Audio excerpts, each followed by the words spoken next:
Welcome everyone to another edition of your morning workout talk brought to you by your literary pharaoh. Some of you guys probably ask, why is this guy riding in the dark as he sits in the car? Well, it's dark outside and I don't want to put on my lights. That's why. So it stays dark that way. And as you guys would notice, for those who watch my morning workout talks, you'll see it stay this way for a while, and then when I get to the gym's parking lot, there are a lot of lights in the gym's parking lot, and when I get there, you can see me then. You'll see me much clearer. It still has a dim, but it's definitely not as dark as this, as you see right now. This summer long work days have been a challenge for me, man, because of my working days, and I'm a salary employee. So during the summer, the hours change. I'm no longer working like my normal 8-hour shift. Summer hours extend to 10 hours. So it's rather than me getting off at 3 o'clock or 3:30, I'm getting off at 5:30.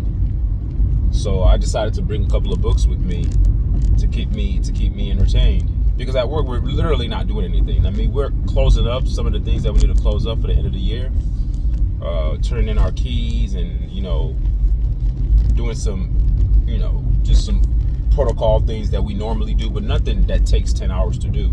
The entire process to me is illogical by all stretches of the imagination. The reason why I say that is because we're just sitting there. We could be working from home.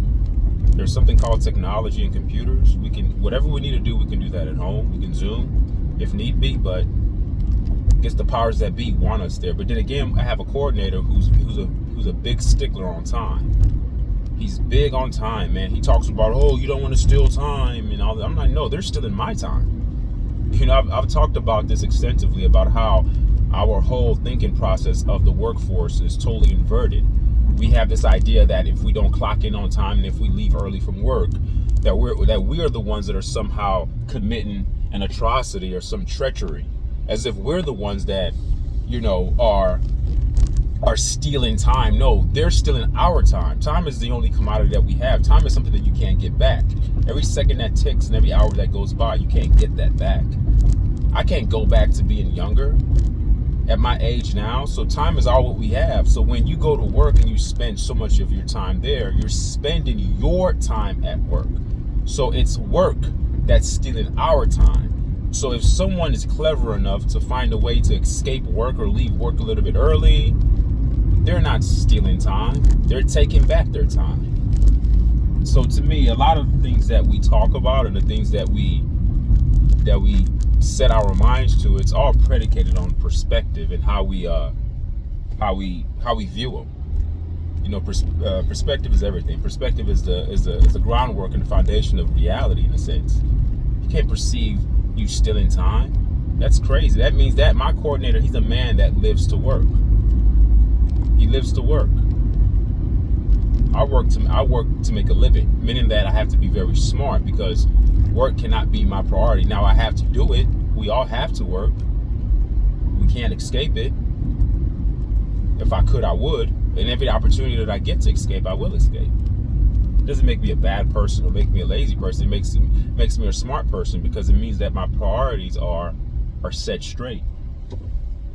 My most important thing, as I've told you guys numerous times, is me, my health, my aura, my body, my mind, my mental state, my inner peace, my family, my wife, my children. Those are the things that stand out the most to me. Yeah, the job is important. Of course, people may say, well, your job is how you take care of your family. But yes, but while I'm there, I still have to be smart and navigate that terrain accordingly. I have to navigate that terrain accordingly, meaning that I have to make sure that I don't expend myself to the point where I'm so exhausted that I'm no good to myself or no good to my family, my wife and children. So that's my view on it. So I brought a couple of books to read. Not that I'm going to go through them. I have this book by David Icke. It's called Everything That You Need to Know and We're Never Told. And I have another book about the biochemical nature of medicine. It's a very interesting book. It totally debunks the allopathic means of medicine that we are governed by this sick, slick, deceptive healthcare system that we seem to believe in. They talk about cartels being major drug dealers. I would argue and say America is the biggest drug dealer of all. The pharmaceutical industry. All their drugs are toxic. You look at just take the time to look at any drug commercial. They rattle off about 30 side effects of a drug. Think about that. They rattle off about 30 side effects of a drug, and they tell you to make sure you consult your doctor before taking it because they don't want to be held liable for your death. And if you consult your doctor before taking it, and you're that's why doctors are very careful with what they dispense. But the drug companies, they don't want to be held liable. So they tell you to consult your doctor. So if your doctor loses their license, the pharmaceutical companies, they roll on. Life goes on. The earth continues to rotate on its axis. Nothing stops. You die, you get sick. I've never understood why they would actually look at a medicine and say that these are the side effects. We are being played. We are being mind fucked on every level. Side effect? No such thing as a side effect. That is the effect of the drug. You guys have to be very careful and mindful of wordplay. If you take something in your system, okay, and it goes through the process of chemical breakdown, the enzymes in your body, they do their work. When your body starts to have a reaction because of that drug you put into your body, and when that reaction is a negative reaction, you have to actually tell yourself that this is not a side effect, this is the direct effect, okay? Because my body is reacting to a toxin that's been introduced to my system, okay?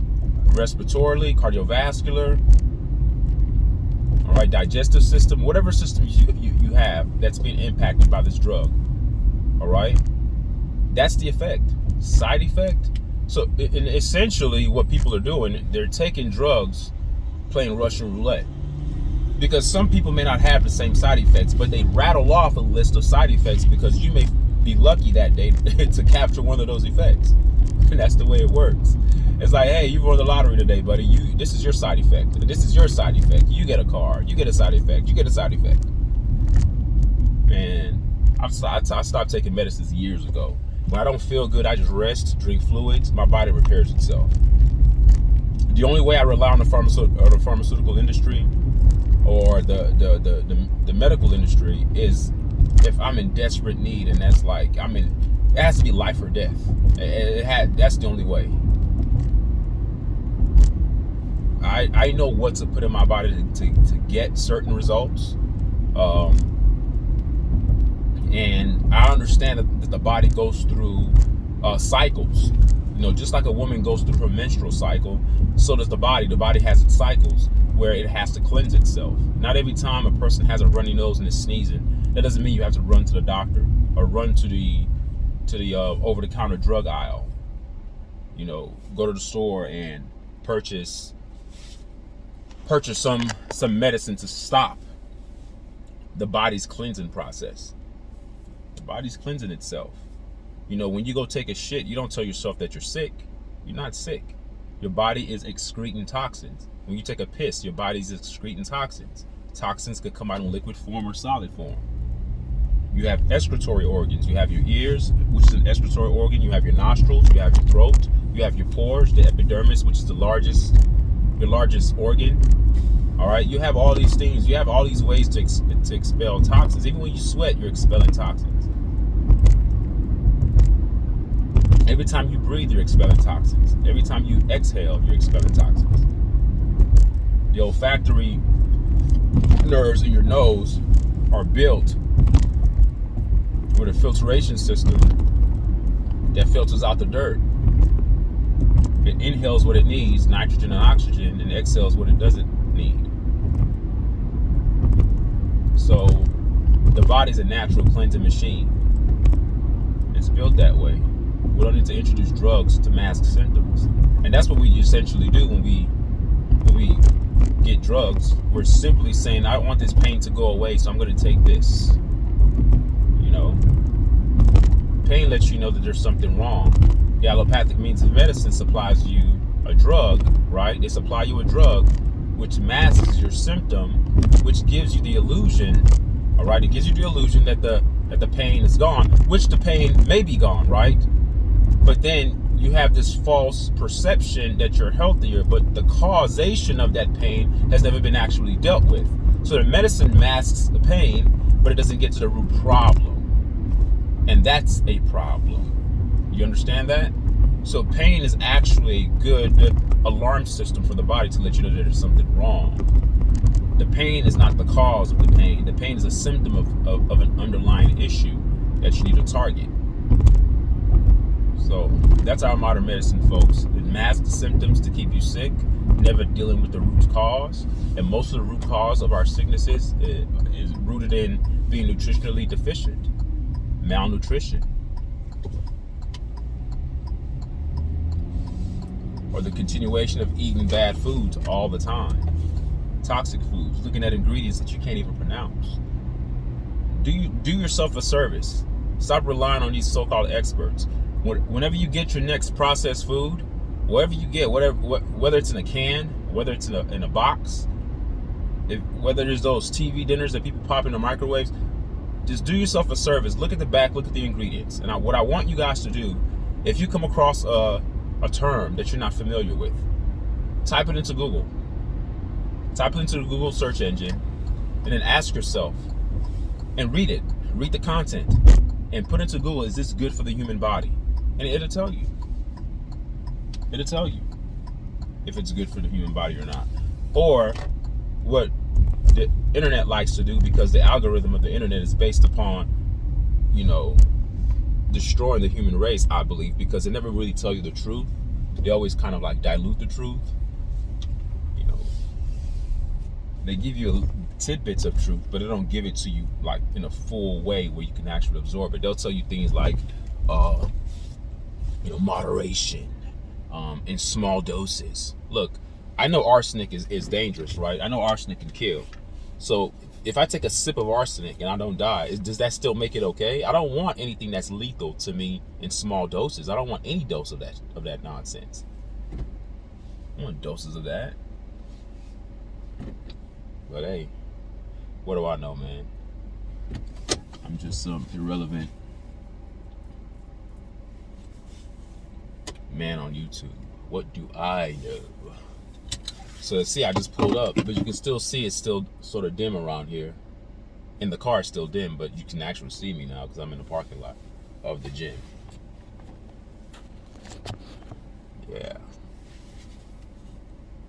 Yeah, that guy that cleans his car, he's pulling up again in his SUV.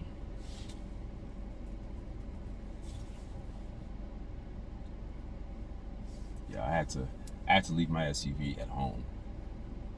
That gas guzzler, when gas prices started to increase and the maintenance of that car started to increase, I said, I got to get me a smaller vehicle to drive around at work.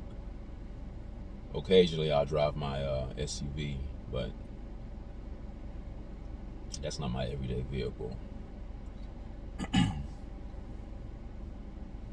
Yeah, I'm here, folks. It's 4:38, so I like getting here early, relaxing, meditating. I had a conversation with my wife yesterday. She was like, "Man, I've been so tired lately, having to take the kids to track practice, take them to their piano lessons and this and that." And she said, "Man, she said, you don't look like you ever get tired." I said, "Well, that's because of my diet and the way I eat." I told her that's why. I mean, I do get tired. That's why I sleep. I sleep very well. When I'm up, I'm up. And when I was younger, I never considered myself, I never thought in a million years that I'll ever be a morning person. But I guess, when you're younger, you stay up late, you do stupid things, and then you wake up late. Such a waste of time. It's a waste of living. Now, one thing I've understood is that the earlier you wake up, the longer your day is, and that goes without question. But you have more of a full day when you wake up early. You get things done early.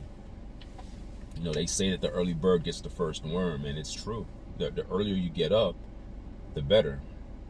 But it's not about just getting up early for the sake of getting up early. It's getting up early with a plan. But before you get up early, you have to do something the night before. It means you have to go to bed early. So everything happens early. It may seem like your day is shorter, but essentially you're setting yourself up for a longer day when you go to bed earlier. So just be very mindful of that. Be very mindful of that. Oh yeah, I have the books in my car. This is one of them.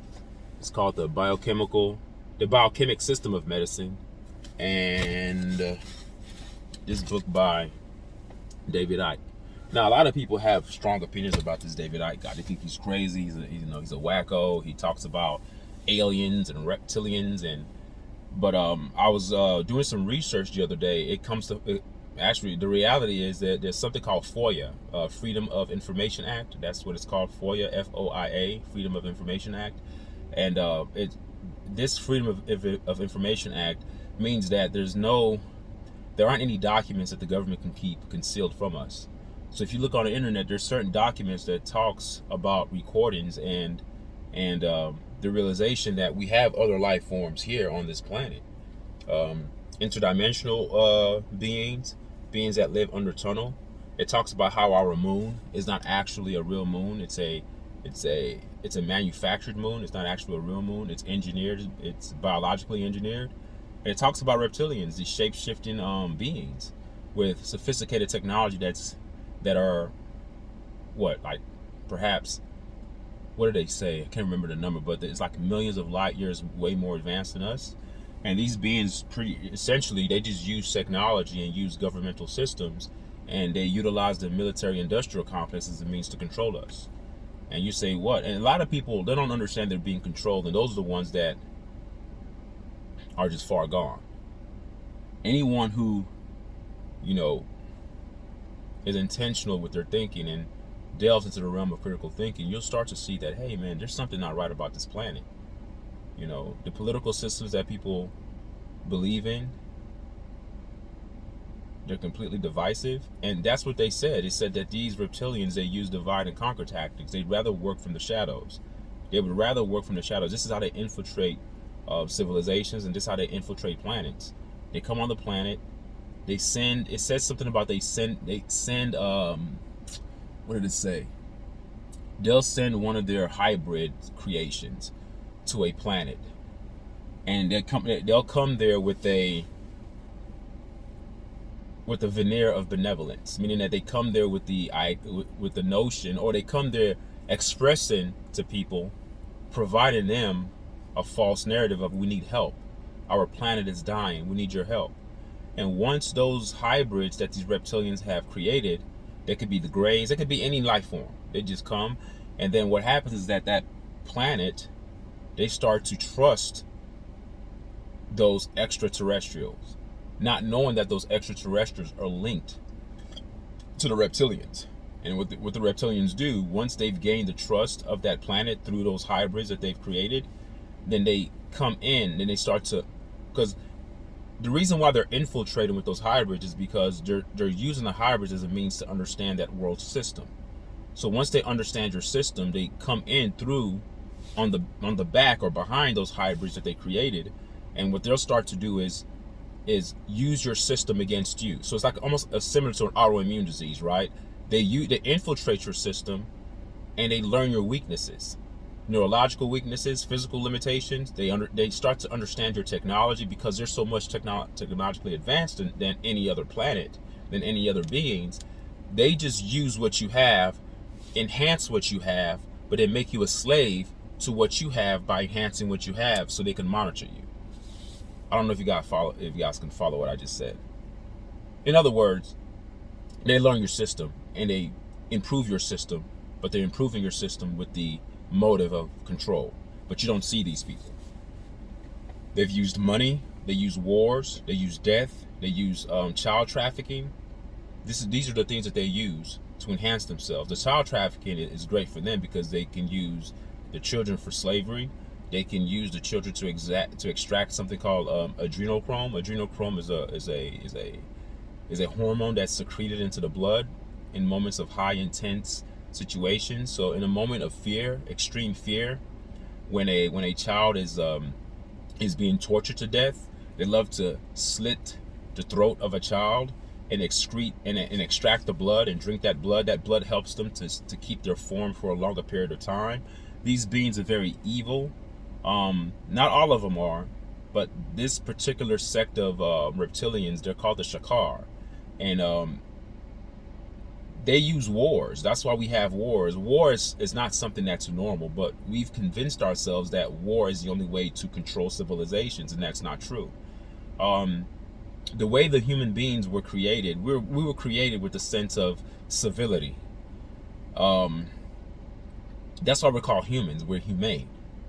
War is the lowest level of existence. When you have a civilization that's rooted in the dynamic of warfare, it means you're killing your own kind. You're killing your own kind. It's like cancer. Cancer is a metastasization of cells, and you have good cells and bad cells, and they can't tell the difference. So the cells start eating each other. The good cells start to eat everything. It consumes. So when you have wars, it's a cancer within the ecosystem. So we have to be very careful when we think that war is normal. But this is what the reptilians have created. You don't see them. They work in the shadows. Even the governments, they use government officials. They bribe them. Some of these popular men that people look up to, like the Bill Gates, the Elon Musks, they could be reptilian. They can have reptilian DNA in their system. They could be reptilians themselves because they can shapeshift. And these are the things that people attribute. Years past, David Icke, this book that I'm reading, he was the guy that people were considering to be. They said he's crazy. In the 80s, when he was talking about these things, they're like, man, this guy's crazy. Anyone who paid him any attention or gave him any time was deemed to be stupid. Now you fast forward decades later, people are looking at him like, damn, this guy was on it. So the moral of the story that I'm trying to say here is, number one, don't dismiss something immediately. Consider everything. It doesn't mean you have to believe everything that you hear, but you have to consider it. And the more information that you can accrue, the more information that you can gather, you end up having a wider perspective of life in general. All right? It pulls you away from this myopic, narrow-minded construct that you have, where you feel like whatever the news says is true, whatever the pharmaceutical. So the systems that we have on this planet, you cannot put your trust in those systems. Those systems are put here as a divisive mechanism, number one, as an oppressive mechanism, number two. You say, why do I say that? Well, look at it. The FDA, the Food and Drug Administration, they literally approve foods that kill people. But people believe in the FDA because it's a governmental agency. Let's talk about the WHO, the World Health Organization. How many times have they allowed medicines to go out to the public? After it kills and causes so much harm, then they redact and they retract their statements and say, oh, we found out that through more research that this drug is not good. They knew that ahead of time. Did you know that fentanyl was actually a legal drug? Yes, fentanyl. I know you're probably thinking, why? Exactly why? Why would you legalize fentanyl? We live in a death cult. And the more you wake up to the fact that the systems that are put here on this planet are made for your own demise, that you are your only savior, there's no extraterrestrial being that's going to come down and save you, then you become more empowered to start making decisions based upon a life and death outcome. Every decision you make is life or death. You say it can't be that big of a deal. Yes, it is. Every time you put something that's deadly in your mouth, that's death. And when you make a decision to put something that's healthy in your mouth, that's life. When you decide to speed on the road because you're trying to get to work, because you got to go work for the man, you're putting your life in danger. So that's a decision that can lead to death. If you decide, man, to hell, I'm already late for work, I'm going to just drive the speed limit, I'm going to get there when I get there, you've made a decision for life. If you're easily triggered and angered by people, you're making a decision for death, because being angry all the time puts you in a low vibrational output. All right, remember that scale that I told you guys about, the Hawkins consciousness scale, that inverted pyramid, the hellish mind state. I've always said hell is a mind state. I even did if you look on my channel, there's a short video that I made about the heavenly experience that I had with my daughter. I've never forgot that moment. It's indelibly etched in my brain. I can't lose that. The way my daughter ran up to me that day. And she's always done that, but for that particular day, for some reason, it hit me. It hit me a little bit different. All right? Heaven is a mind state. So, you can't believe in all the systems here. They're not always to your benefit. And there's too much information. You know, we went from the dark ages, from the stone ages, to the age of enlightenment. Now we are in the information age. There's no excuse to be willfully ignorant. You say, why? Because there's information that's easily accessible. Now, it doesn't mean that every information that's out there, because it can be information overload. And you have to be very careful with the internet algorithm's bias, meaning that if you look up certain things on the internet, they'll post what's popular first. You have to dig a little deeper, and you have to look at all perspectives. Like when I talk to people sometimes about weather modification systems, they look at me like, what do you mean weather modification systems? Exactly what I just said. They modify weather. Weather is controlled. Weather is not natural. There's nothing natural about the storms we get. There's nothing natural about the hails that we're getting. There's nothing natural about the heat. Okay, now they'll blame it on, carbon emissions and global warming, but they don't tell you that they're the ones causing the global warming due to their weather modification systems, like solar radiation management. You have aerosol spraying programs. They're dumping so much toxins in the air, and those toxins commingled with the heat from the UV rays, commingled with radiation wave technology. I'm gonna look up HAARP. I think it's HAARP. Look that up. They create fake clouds, folks. Now, when I was younger and people were saying these things, I'm like, man, these people are crazy, because I had a myopic lens. I said, no, this is the world, and this is what it is. And anybody that talks outside my box is crazy. But no, you cannot label anybody crazy anymore. Anything is possible, because the more enlightened you become, the wiser you become. The wiser you become, you start to accept, you start to consider more information. Which forces you as an individual, as a sovereign being, as a God, as a generator and an organizer and a dispenser of your own reality. You start to actually look into these things because you owe it to yourself. There's a sense of accountability that you have to take upon yourself and say, hey man, I gotta look this up. Somebody said this. Is this true? Let me get a book about this. Let me look a little deeper. And as you're looking deeper into that particular content, you end up finding out more things that you didn't even look for. So on the journey of seeking information or getting more knowledge, you end up finding out more things, sometimes not even geared towards what you were looking for in the first place. So I would rather have a person that knows more things than I'd rather be a person that knows more things than be a person that knows less. Because the less you know, that you make your decisions based upon the limited scope of content that you have in your soul. But when you know more, you're able to be more nuanced, and you're able to actually think critically and ask critical questions to get the critical answers that you need. So it works to your benefit to know more. It doesn't mean that you're going to be perfect. It doesn't mean that you're going to know it all. But the journey of life is content mining. You're mining for data. You're mining for content. You can't just exist and expect content to come to you. You have to go seek it. When you sit your ass on the couch and you're watching the major news networks and you think that what's on television is truth, then you are truly embedded and deeply buried into the program, buried into the system, and you're far gone. You're a sheep. You're pretty much a dead man walking if you've conceded to the system as a means of truth deliverance. They're not going to deliver truth to you. You have to go find it. You have to go seek it.